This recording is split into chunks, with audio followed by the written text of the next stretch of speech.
আমরা আজকে বায়োলজির সবচেয়ে ফেমাস ভাই আর রিজভি ভাইকে পেয়ে গেছি। রিজভি ভাইয়ের কাছে আমার 3টা স্টুডেন্টের পক্ষ থেকে প্রশ্ন আছে ভাইয়া। প্রথম প্রশ্ন, আপনি স্টুডেন্টের কাছে সবচেয়ে বেশি পপুলার, সবাই আপনাকে পছন্দ করে, আপনার পছন্দের এর থেকে টিচারকে? ওহ, দ্যাটস এ গ্রেট কোশ্চেন। এইটা তো আসলে একটু ভেবেচিন্তে উত্তর দেওয়া দরকার। আমি এত করে বললাম মিল্টনকে যে একটু ভাই আগে বলো প্রশ্নগুলা, বলে নাই। আচ্ছা, এর থেকে সবচেয়ে পছন্দের টিচার ইটস সো টাফ আসলে। আমি মানে সবাইকে যে ক্লাস দেখি সবার, এইটা আসলে সত্য না। তবে যদি একজনের কথা বলতে হয়, আমি ছোটোখাটো যা দেখছি, আমি ম্যাথ খুব কম বুঝি, কিন্তু ম্যাথের যে রাকিব যে পড়ায়, ওর যে ধরন অ্যান্ড ওর যে স্টুডেন্টদের প্রতি যে একটা সৌহার্দ্যপূর্ণ একটা ব্যবহার, সব কিছু খুব আইসুদিং আর কি। তো আমি ওর ক্লাস কন্টেন্ট খুব বেশি দেখি নাই, বাট অন্যান্য কন্টেন্টগুলো আর কি টুকটাক দেখি।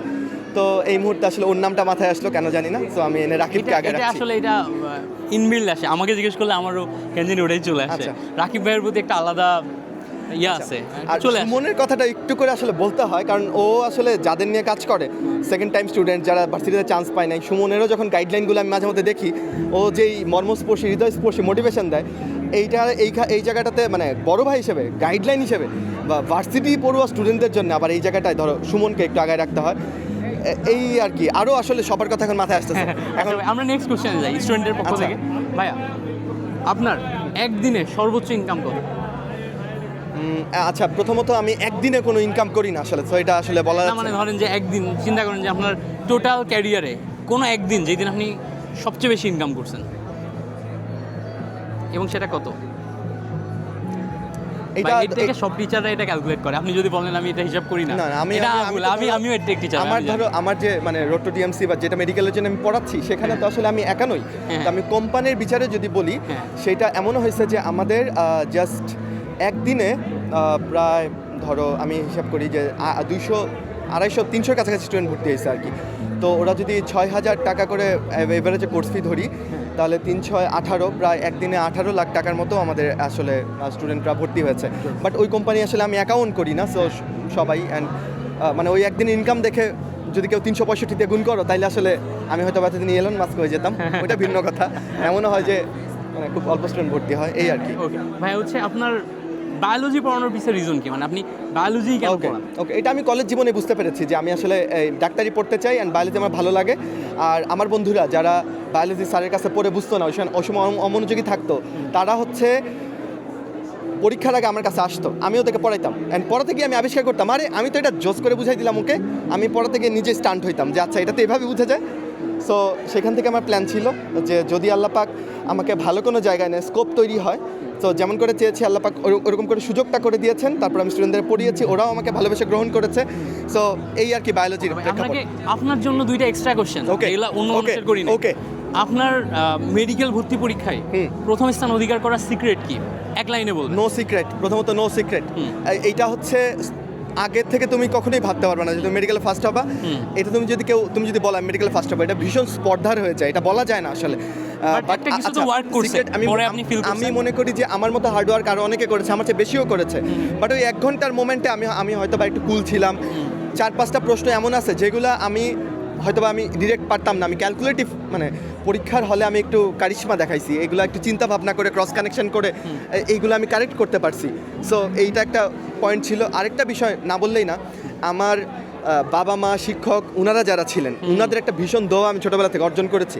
এইটা আমার একটা মানে বলো যে কি বলবো, এটা আল্লাহর একটা অশেষ ব্লেসিং। একটা দোয়া কাজ করছে যে সেটা আপনার হচ্ছে ওই সময় আপনার মাথা ঠান্ডা রাখছে। নয়তো আমি স্কুল কলেজে কোনোদিন আমার ক্লাসে ফার্স্ট বয় ছিলাম না ভাই, পুরা দেশের মেধা তালিকায় প্রথম, স্কুল কলেজে আমি কখনো ফার্স্ট ছিলাম না। এটা বিশাল জাম।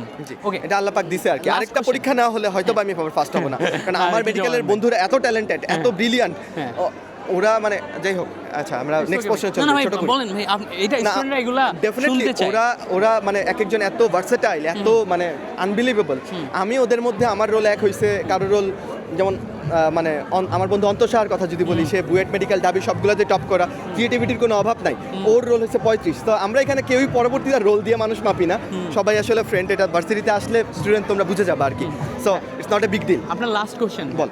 সেটা হচ্ছে যে আপনি এত সুন্দর করে প্রমিত ভাষায় একদম শুদ্ধ করে কথা কিভাবে বলেন, এটার পিছনে সিক্রেট? আচ্ছা, প্রথমত যখন আমি ক্লাস 8-9 পড়ি তখন আমার মনে হলো যে সুন্দর করে কথা বলা দরকার আসলে, বা নিজে যা ভাবছি এটা তো আমাকে প্রকাশ করতে হবে।